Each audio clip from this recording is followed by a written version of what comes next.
pertemuan sebelumnya kita sebenarnya sudah hampir selesai materi kita, tinggal review. Nah, review yang akan saya lakukan ini adalah review untuk perekonomian Indonesia dan global, ya, karena makro itu berhubungan dengan perekonomian secara umum di suatu negara. Nah, kalau menyangkut global berarti perekonomian secara global. Baik, saya akan review Bapak Ibu sekalian dari sini ya. Bapak Ibu sudah bisa melihat semuanya? Sudah, Pak dosen. Sudah, Pak. Sudah, Pak. Sudah. Saya berikan judul Sistem Perekonomian Indonesia dan Makro Global. Sekali lagi Bapak Ibu, saya mohon maaf, perhatian saya terbagi dua karena saya harus menunggu jadwal untuk tes asesor ya. Jadi nanti kalau misalnya tiba-tiba muncul jadwal asesor, saya minta diskors dulu waktunya, kemudian nanti kita lanjutkan atau lain waktu kita lanjutkan. Karena tes ini dilakukan kurang lebih selama 1 jam. Ya, baik.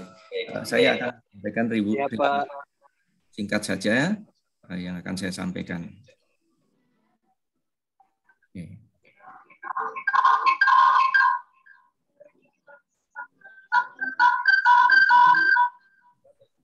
Baik, masalah utama di dalam perekonomian itu di setiap negara manapun adalah masalah yang berkaitan dengan 4 hal ini. Mulai dari pertumbuhan ekonomi, masalah ketidakstabilan ekonomi, masalah pengangguran, dan inflasi. Kemudian yang terakhir adalah masalah neraca. Ya. Perbedaan makro-mikro nggak usah saya bahas lagi. Ya. Perkembangan ekonomi suatu negara itu menjadi faktor utama di dalam menentukan prestasi kegiatan ekonomi suatu negara, yaitu adalah pengeluaran agregat. Pengeluaran agregat adalah pembelanjaan masyarakat atas barang dan jasa. Ya. Barang di dalam sistem pasar bebas, penggunaan tenaga kerja itu tidak selalu terpenuhi, tidak selalu tercipta, dan diperlukan usaha atau kebijakan yang dilakukan oleh pemerintah. Ya. Oleh karena itu, maka kebijakan pemerintah dan peran pemerintah itu perlu untuk meningkatkan tingkat penggunaan tenaga kerja penuh dan menciptakan pertumbuhan ekonomi yang stabil.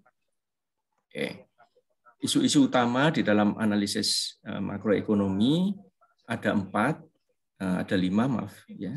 Yang pertama, apakah yang menentukan tingkat kegiatan ekonomi suatu apakah yang menentukan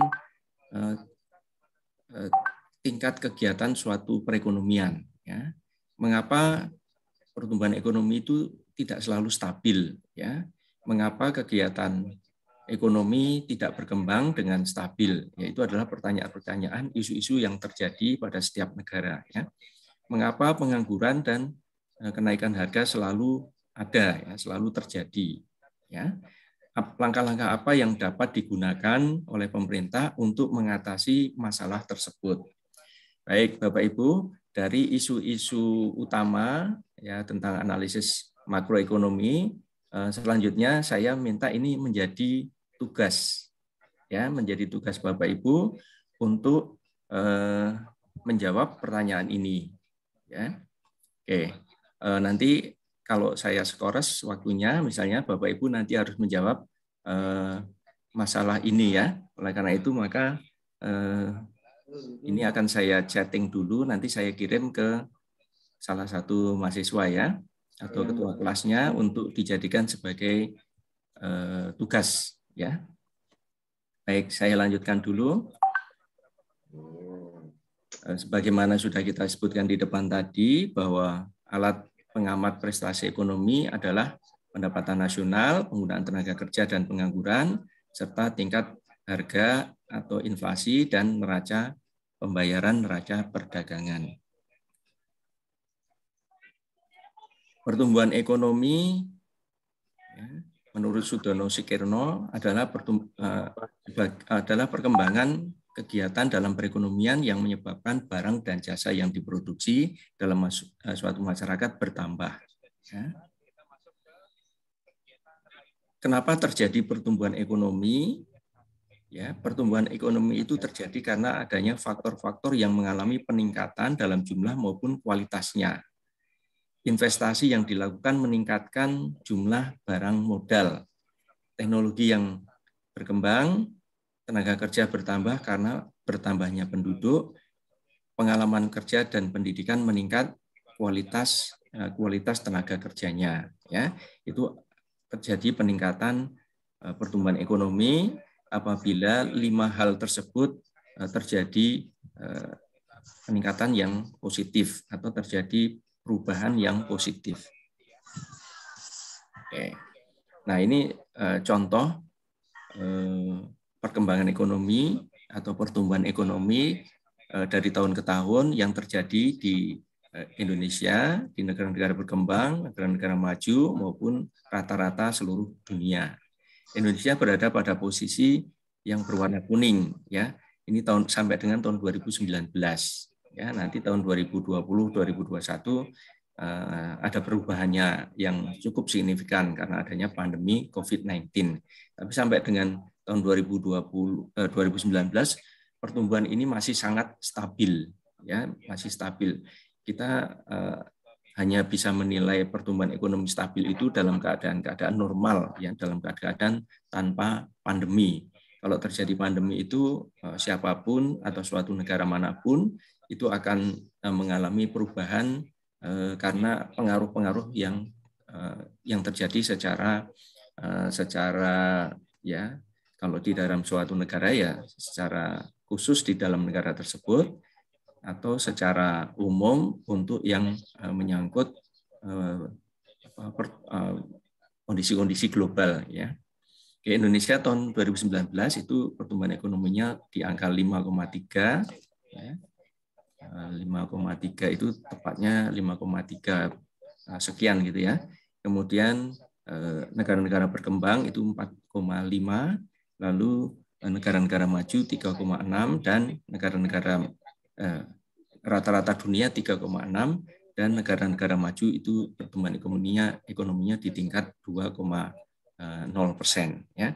Jadi sampai dengan 2019 Indonesia masih masuk negara dengan pertumbuhan ekonomi yang cukup tinggi, ya. Oke. Tapi tidak tertinggi, ya, karena negara-negara yang ekonominya tertinggi itu ada dialami pada tahun 2019 itu adalah di Cina, kemudian India, ya. Kemudian di tahun 2020 karena pandemi COVID-19, maka kondisi ini tentu berubah sangat drastis dan kita memperkirakannya itu juga agak sulit karena pertumbuhan ekonomi kan dihitung setiap kuartal, ya, setiap 3 bulan sekali. Nah, nanti kalau pertumbuhan ekonomi pada waktu pandemi itu adalah negatif dan terjadi negatif 2 kali berturut-turut, maka sudah terjadi inflasi, ya. Baik, kita lihat pertumbuhan pendapatan nasional. Pendapatan nasional adalah tingkat pendapatan yang dicapai apabila tenaga kerja sepenuhnya digunakan atau full employment, ya. Dalam kenyataannya tidak selalu menggunakan semua faktor produksi yang tersedia. Kekurangan pengeluaran agregat menyebabkan sebagian tenaga kerja menganggur dan perekonomian tidak terwujud atau tidak mewujudkan pendapatan nasional yang potensial. Sehingga terjadi yang namanya jurang pendapatan atau jurang produk nasional bruto. Semakin besar jurang, semakin besar pula tingkat pengangguran dalam perekonomian dan masyarakat tidak menikmati kemakmuran potensial yang dapat dicapai. Oke. Nah, kita lihat sekarang proyeksi pertumbuhan ekonomi dari tahun 2016, 30 dan 2050. Nah, di sini terdapat fenomena yang menarik. Saya tinggal review Indonesia saja, ya. Yang lainnya nanti Bapak Ibu bisa baca sendiri, ya. pada bulan Februari 2017, PwC mengeluarkan publikasi dalam penelitiannya yang berjudul The Long View: How Will the Global Economic Order Change by 2050, ya, yang memprediksikan negara dengan perekonomian kuat di tahun 2030 dan 2050. Ya. Prediksi PDB berdasarkan MER, Market Exchange Rate, di dalam penelitian tersebut memprediksi GDP Indonesia akan meningkat di tahun 2016 pada urutan ke-16 menjadi urutan ke-9 pada tahun 2030 dan menjadi urutan ke-4 di tahun 2050. Ya. Salah satu temuan utama yang ada di dalam penelitian tersebut bahwa negara berkembang perlu meningkatkan kelembagaan dan infrastruktur secara signifikan untuk merealisasikan potensi pertumbuhan jangka panjang mereka. Ya. Jadi 2 poin yang perlu dilakukan oleh negara-negara berkembang yaitu kelembagaan dan infrastruktur. Oleh karena itu maka kita mencontoh ini, ya, hasil penelitian PwC ini, ya, sehingga kita nanti diharapkan akan menjadi negara yang sesuai yang hasil penelitian atau rekomendasi dari penelitiannya PwC ini. Maka Indonesia berjuang keras untuk bisa meningkatkan kelembagaan, yaitu dengan membuat Undang-Undang Cipta Kerja dan pembangunan infrastruktur secara masif. Ya, Bapak Ibu bisa melihat pertumbuhan infrastruktur Indonesia ini sangat masif, ya. Bahkan kesan pribadi saya melebihi kemampuannya yang dimiliki, sehingga harus berhutang kepada negara-negara lain untuk membangun infrastruktur itu, ya. Tapi itu semua kalau memang berhasil, ya, itu nanti akan membuat Indonesia masuk di dalam negara-negara 4 besar di dunia, ya. Mudah-mudahan tidak meleset, ya. Tapi itu sekali lagi juga terjadi tanpa adanya pandemi COVID-19, ya. Dengan adanya pandemi COVID-19, perkiraan ini bisa berubah, ya, dan berubahnya bisa lebih cepat, ya, terjadinya atau terwujudnya, ya, bisa lebih cepat. Tapi kalau terjadi kegagalan juga nanti kegagalan itu akan lebih cepat terjadi, ya. Oke. Kalau kita bisa mewujudkan impian itu, maka di tahun 2050 Indonesia akan masuk negara-negara dengan pertumbuhan ekonomi nomor 4 di dunia. Ya. Urutan pertama tadinya Amerika tahun 2016 diambil alih oleh Cina pada tahun 2030. Cina tetap berada di urutan pertama di tahun 2050, diikuti oleh Amerika, India. Ya. Nah, kalau kita lihat 4 besar perekonomian dunia di tahun 2050, ini adalah negara-negara dengan jumlah penduduk yang paling besar. Ya, saudara bisa melihat di situ. Dan itu berarti bahwa negara-negara tersebut yang memiliki bonus demografi itu punya peluang besar untuk menjadi negara maju. Ya. Bonus demografinya dapat dimanfaatkan dengan baik.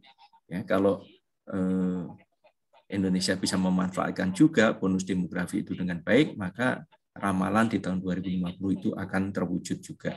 Ya. Baik, yang kedua, masalah pengangguran. Ya. Pengangguran adalah suatu keadaan di mana seseorang yang tergolong dalam angkatan kerja ingin bekerja tapi belum mendapatkan pekerjaan. Ya. Sebab-sebabnya karena kekurangan pengeluaran agregat menyebabkan permintaan berkurang. Permintaan berkurang menyebabkan industri tidak bergerak. Ya, akhirnya banyak terjadi pengangguran. Yang kedua, pengangguran itu terjadi karena pekerja ingin mencari pekerjaan yang lain yang lebih baik. Ya. Nah, ini anomali, ya. Mestinya orang yang mau mencari pekerjaan yang lebih baik itu pekerjaan yang semula masih harus dipertahankan. Tapi fenomena anak milenial zaman sekarang tidak demikian. Dia keluar dulu dari pekerjaan kemudian mencari lagi yang sesuai karena merasa tidak cocok. Kemudian perusahaan mengganti tenaga kerja dengan mesin, itu akan menyebabkan pengangguran. Dan sekarang ini Bapak Ibu juga sudah bisa melihat fenomena yang terjadi di jalan tol. Dulu setiap gardu tol itu diisi oleh petugas-petugas. Sekarang ini hampir semua gardu tol kosong, digantikan mesin secara otomatis. Nah, itu menyebabkan terjadinya pengangguran juga. Dulu konter-konter yang ada di bank, kasir-kasir bank itu penuh, antrian panjang. Nah, sekarang sudah digantikan oleh ATM, sudah digantikan oleh mesin online banking, ya. Itu menyebabkan sekarang antrian untuk perbankan itu juga sudah menjadi lebih sedikit.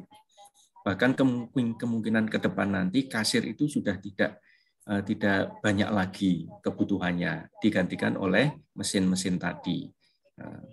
Orang datang ke bank bukan untuk ngambil uang, tetapi untuk kepentingan misalnya customer service misalnya itu. Lalu ketidaksesuaian antara keterampilan tenaga kerja yang diperlukan oleh industri, ini juga bisa menjadi penyebab pengangguran. Banyak lulusan-lulusan perguruan tinggi yang menganggur karena tidak siap kerja, karena keterampilannya tidak memiliki. Nah, dalam hal ini maka pendidikan vokasi menjadi pilihan nanti untuk bisa menyediakan tenaga siap pakai di dalam industri. Tingkat kesejahteraan rakyat itu ditentukan atau dapat dilihat dari poverty rate, ya, kemudian Gini ratio, dan peluang kerja. Poverty rate Indonesia tahun 2007 sampai 2017, kita melihat 10 tahun yang lalu, ya, 10 tahun yang lalu itu 10 tahun ke belakang, ya, Indonesia cukup baik, ya. Ini kembali sebelum terjadinya pandemi, ya. Indonesia cukup baik. Pertumbuhan kemiskinannya itu dari tahun ke tahun mengalami penurunan, ya. Kemudian di Gini ratio itu jurang pendapatan dari orang yang paling miskin dengan orang yang paling kaya. Ini jurang pendapatannya di tahun 2007 sampai dengan 2017. Ini awalnya sempat mengalami penurunan di tahun 2007, kemudian naik kembali Gini ratio-nya itu, kemudian sekarang itu rata-rata di angka 0,39 sampai dengan tahun 2017. Ya, ini contoh untuk melihat tingkat kesejahteraan masyarakat, ya. Kemudian peluang lapangan pekerjaan di Indonesia di tahun 2007 sampai dengan 2017 juga kelihatan pengangguran dari tahun ke tahun mengalami penurunan, kecuali di tahun 2020-2022 itu mengalami penurunan, ya, mengalami kalau unemployment-nya atau penganggurannya mengalami kenaikan, ya. Di tahun 2020 saja akibat pandemi COVID-19 itu pertumbuhan ekonomi Indonesia itu mencapai pengangguran Indonesia mencapai 17 juta jiwa, ya. Oke. Kemudian yang ketiga adalah masalah inflasi. Inflasi itu adalah suatu kenaikan harga-harga yang berlaku dalam suatu perekonomian, ya. Kita melihat tingkat inflasi apabila antara 2-3% itu kategorinya rendah. Inflasi moderat itu 4-10, kemudian inflasi yang hiperinflasi itu di atas 10, ya. Nah, Indonesia posisinya nanti kita lihat bersama-sama. Apa penyebab inflasi? Penyebabnya adalah tingkat pengeluaran agregat yang melebihi kemampuan perusahaan-perusahaan untuk menghasilkan barang dan jasa, ya. Permintaan dibandingkan dengan penawaran, ya. Pekerja-pekerja di berbagai kegiatan ekonomi menuntut kenaikan upah akibat biaya produksi meningkat, ya. Itu juga merupakan penyebab salah satunya. Kenaikan harga-harga barang-barang impor, ya, kalau masyarakat kita suka barang-barang impor, itu juga menyebabkan terjadinya inflasi, ya, karena banyak terjadi, ya, pertukaran antara mata uang dolar ke mata uang atau mata uang rupiah menjadi dolar, ya. Kemudian kenaikan penawaran melebihi kenaikan harga barang. Ya, kenaikan penawaran uang melebihi penawaran barang. Ya, artinya uang yang beredar di dalam masyarakat itu meningkat lebih besar daripada penawaran dalam bentuk barang-barangnya. Ya, sehingga berapapun harga, berapapun barang itu akan dibeli karena uang yang beredar di dalam masyarakat itu sangat banyak. Ya.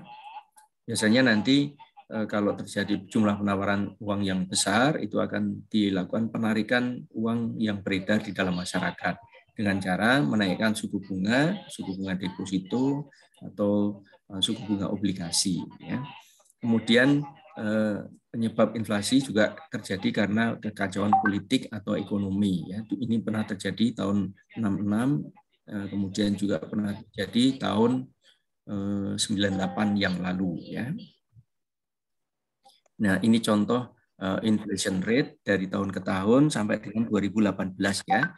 Ya, berikutnya nanti kita bisa cari referensi dari dari Economic Outlook ya. Tahun 2017, tahun 2005 pertumbuhan ekonomi inflation rate itu adalah 6,0 ya. Kemudian di tahun 2000 ini targetnya yang 6,0 itu. Realisasinya adalah 17%. Ya. Kenapa terjadi? Ini karena adanya kenaikan harga minyak pada waktu itu, sehingga inflasi melonjak dari 6 sampai dengan 17%. Ya, dari targetnya 6 menjadi 17%, karena ini ada kenaikan harga. Kemudian inflasi yang kita lihat lagi sangat tinggi adalah terjadi di tahun 2008. Dari target 5% ternyata inflasinya mencapai 11%. Ya.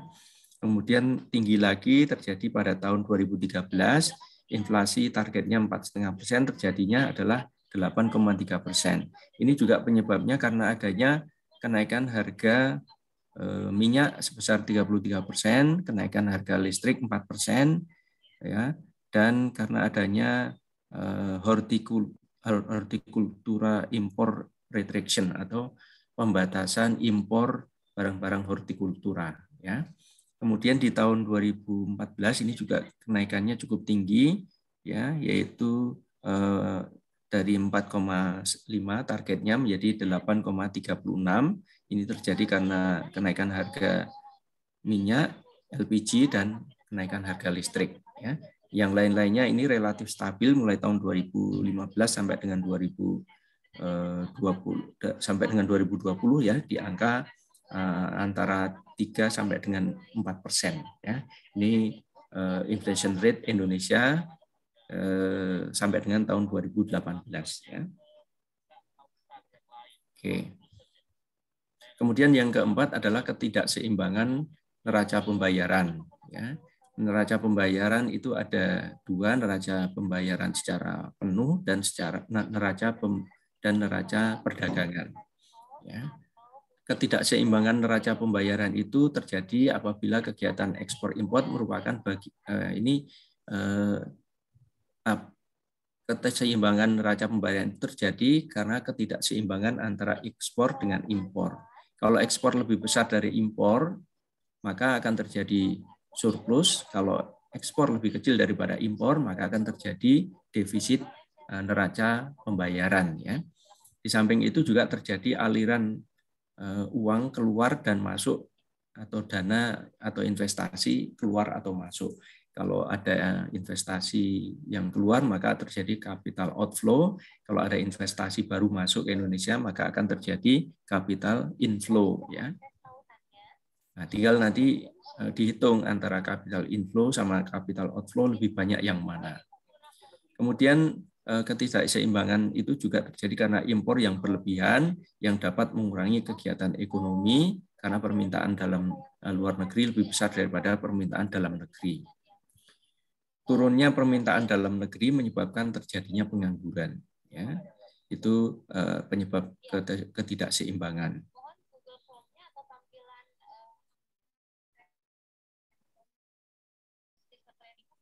Kemudian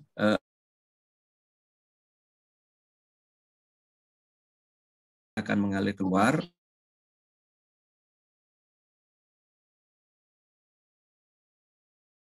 Sebaliknya dari luar negeri masuk ke Indonesia kalau terjadi capital inflow, ya. Ini menyebabkan nilai mata uang domestik turun kalau terjadi capital outflow, ya. Apa itu neraca pembayaran? Yaitu suatu ringkasan pembukuan yang menunjukkan aliran pembayaran yang dilakukan dari negara lain ke dalam negeri atau dari dalam negeri ke negara lain dalam suatu tahun tertentu, ya. Ketidakseimbangan itu meliputi ketidakseimbangan pembayaran itu meliputi penerimaan dari ekspor dan pembayaran untuk impor barang dan jasa, ya. Aliran masuk penanaman modal asing dalam pembayaran penanaman modal ke luar negeri itu juga merupakan ketidakseimbangan di dalam pembayaran. Aliran keluar dan masuk modal jangka pendek seperti orang asing deposito ke Indonesia, kemudian dalam waktu pendek itu depositonya dicairkan lagi, ya. Itu merupakan keluar masuknya modal dalam jangka pendek, ya. Kalau dalam jangka panjang itu akan bisa membantu perekonomian suatu negara, tapi kalau dalam jangka pendek itu namanya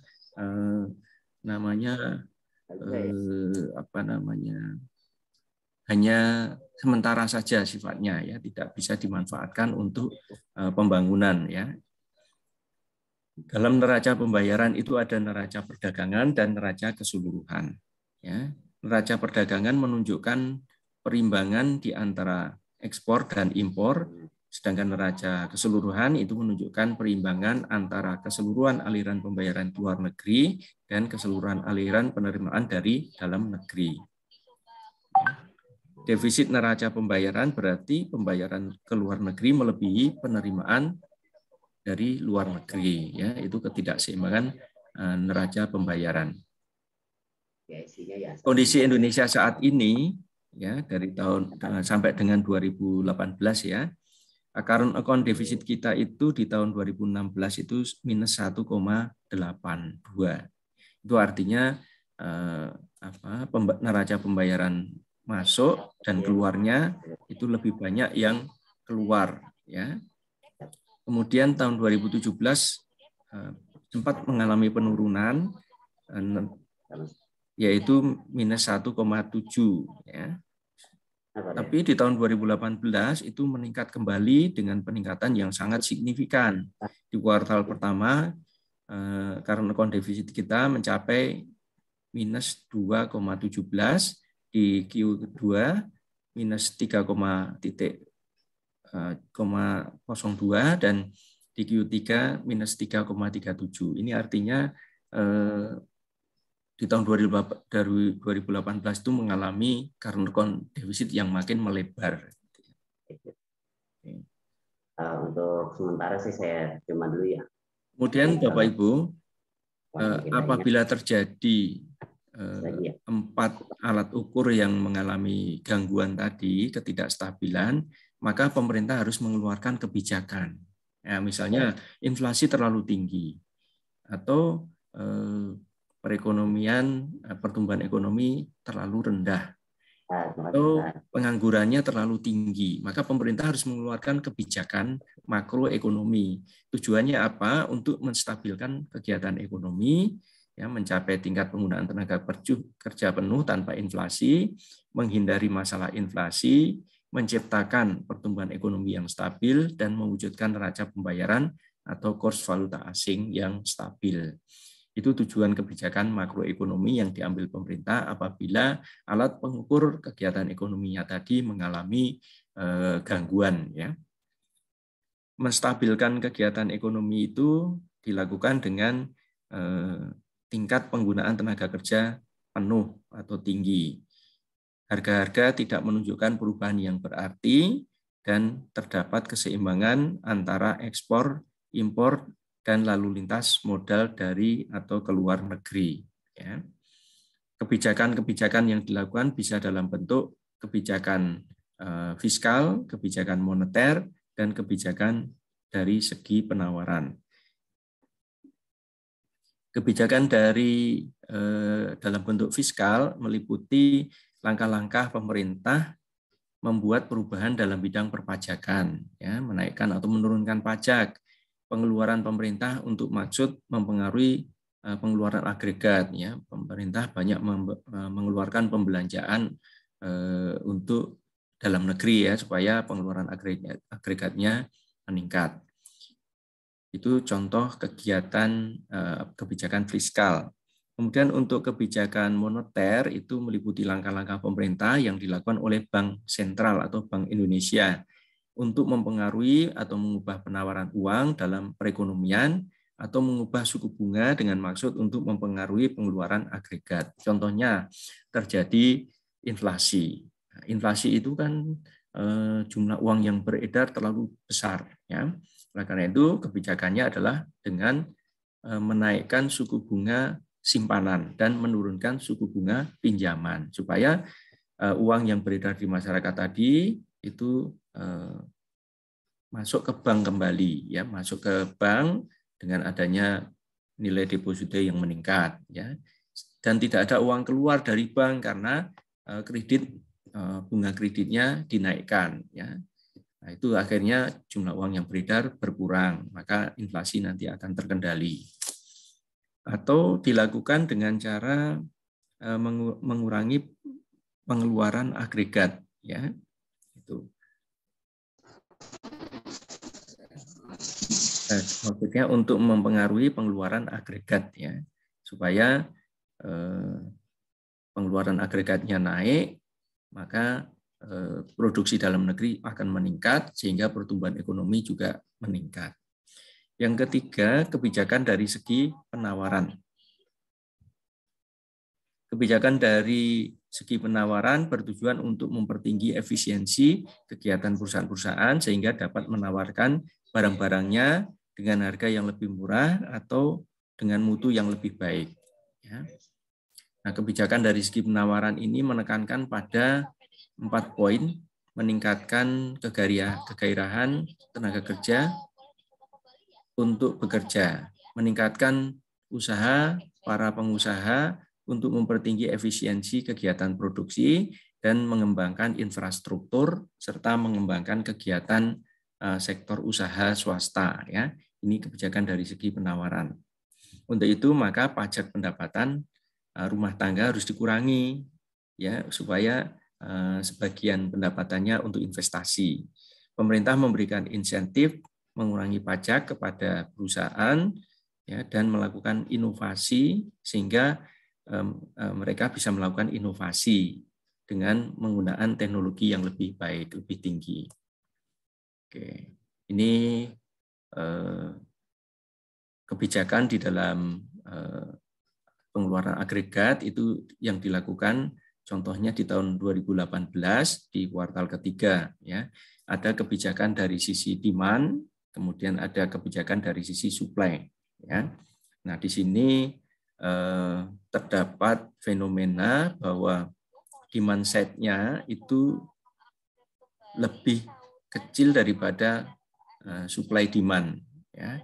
Contohnya di tahun 2018 Q ketiga itu tingkat konsumsi Indonesia itu ada di 5,08 dari demand side-nya, tapi supply-nya ada di 58,66%. Ya.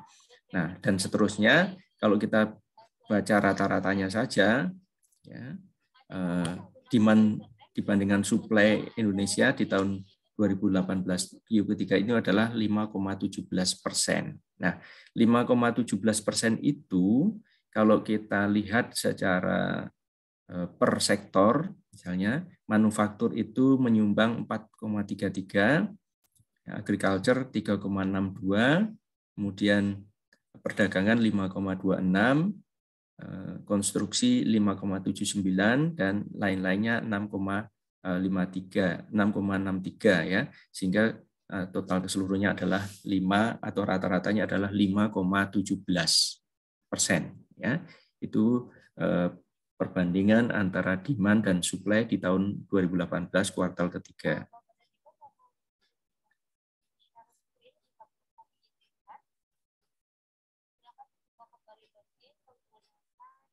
Baik, Bapak Ibu, alat pengamat prestasi ekonomi suatu negara karena permasalahannya ada di situ, maka beberapa jenis data makroekonomi dapat digunakan untuk menilai prestasi kegiatan ekonomi suatu negara pada periode tertentu. Ya. Alat pengamat ekonomi suatu negara itu atau indikator ekonomi, indikator makroekonomi suatu negara itu bisa berupa pendapatan nasional, pertumbuhan ekonomi dan pendapatan per kapita. Yang kedua adalah penggunaan tenaga kerja dan pengangguran, tingkat pertumbuhan ekonomi, tingkat pertumbuhan harga dan inflasi, dan neraca perdagangan, neraca pembayaran. Karena permasalahannya adalah 4, maka alat prestasi ekonomi suatu negara itu juga ada 4 ini. Ya. Ya, berarti alat pengamatan itu kalau kita ambil contoh yang pertama, pertumbuhan ekonomi nasionalnya naik, maka prestasinya naik. Kalau pengangguran menurun, maka prestasinya naik. Ya. Tingkat inflasinya rendah, maka kegiatan ekonomi suatu negara itu baik. Ya. Dan kalau neraca pembayaran, neraca perdagangan itu surplus, maka terjadi kegiatan ekonomi yang baik. Ya. Tetapi sebaliknya, kalau pertumbuhan ekonominya menurun, maka prestasi suatu negara, ekonomi suatu negara itu turun. Kalau terlalu banyak pengangguran, ekonomi suatu negara juga akan mengalami penurunan. Inflasinya terlalu tinggi, itu juga akan mengganggu perekonomian suatu negara. Neraca perdagangan pembayaran defisit itu juga akan mengganggu perekonomian suatu negara. Ya. Baik. Nah, perinciannya ini saya kira Bapak Ibu sudah bisa baca sendiri, ya. Kenapa alat pengukur pertumbuhan ekonomi itu dengan pertumbuhan ekonomi, ya. Alat untuk mengukur pertumbuhan ekonomi suatu negara itu dilakukan dengan 4 tadi. Yang pertama adalah pertumbuhan ekonomi. Ya. Pertumbuhan ekonomi adalah perkembangan keadaan atau kegiatan dalam perekonomian yang menyebabkan barang dan jasa yang diproduksi dalam masyarakat bertambah dan kemakmuran masyarakat meningkat. Ya. Nah, pertumbuhan ekonomi, ya, di suatu negara itu meningkat itu karena adanya faktor-faktor produksi mengalami peningkatan dalam jumlah dan kualitasnya. Investasi yang dilakukan meningkatkan jumlah barang modal, teknologi yang dipakai berkembang, tenaga kerja bertambah karena pertambahan penduduk, dan pengalaman kerja atau pendidikan meningkat karena kualitas tenaga kerja. Ya, itu penyebab meningkatnya pertumbuhan ekonomi. Maka kalau kita mau meningkatkan pertumbuhan ekonomi, 5 hal ini harus dijaga dengan baik. Ya. Pertumbuhan ekonomi saya tidak usah ulang lagi. Nah, kita lihat, oh ini sudah kembali ke depan tadi, ya. Hasil pertumbuhan ekonomi dari Indonesia di tahun 2019, ekonomi dunia, ekonomi negara-negara maju, ekonomi negara-negara berkembang, di mana Indonesia masuk di atas rata-rata ekonomi dunia, ya, sampai dengan tahun 2019 ini. Ya. Baik, Bapak Ibu, saudara sekalian, saya kira ini sudah saya jelaskan tadi di depan. Kita balik lagi ke belakang tadi, ya. Oke, saya akan kembali ke bagian awal tadi. Untuk selanjutnya Bapak Ibu nanti Bapak Ibu bisa lanjutkan dengan mengerjakan tugas-tugas ini, dan nanti dikirim ke portal tugas-tugas ini. Saya akan masukkan ke dalam portal, ya. Oke, saya akan share dulu melalui chatting.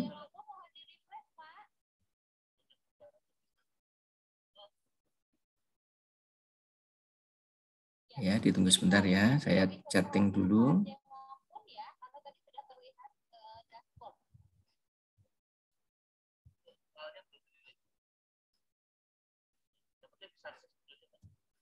Kita mulai aja deh. Dipastikan Bapak dan Ibu menggunakan Baik, Bapak Ibu, tadi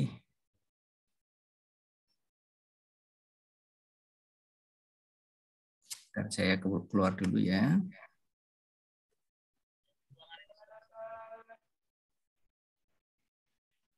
Mohon izin, Pak Rizal. Ya, silakan Bapak.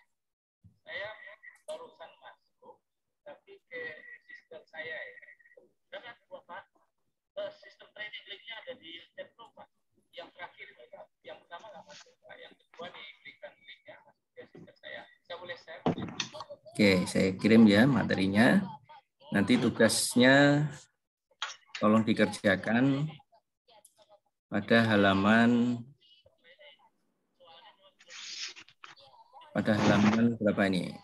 Saya kembali lagi.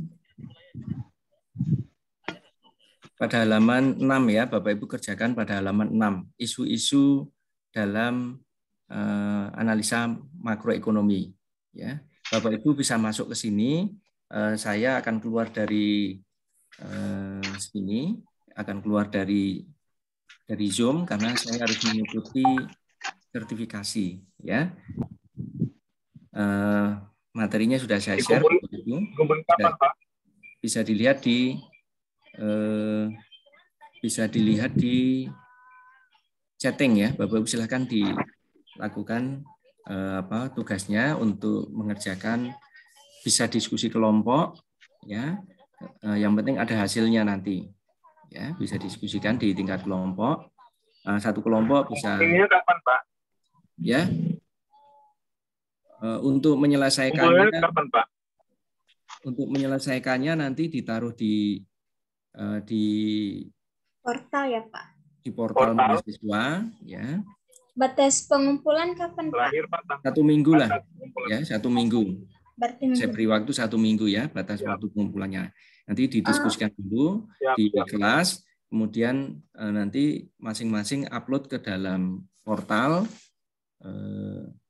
Yang penting ada kelompoknya ditulis namanya, nanti tidak harus semuanya mengupload ya. Tidak harus semuanya mengupload, ketua kelompoknya saja yang mengupload, tapi nama-nama pesertanya atau anggotanya ditulis di sana. Per kelompok berapa orang ya Pak? Per kelompok 5 orang. 5 orang. Baik ya. Pak. Baik. Kelompok 5 orang. Tolong di ketua kelas di screenshot untuk absensinya ya. Baik Pak. Silakan. Saya stay sebentar lagi. Baik Pak.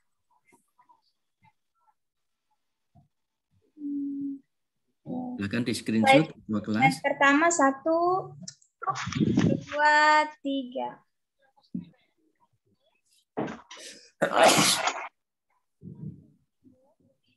Slide kedua 1, 2, 3. Slide ketiga 1, 2, 3.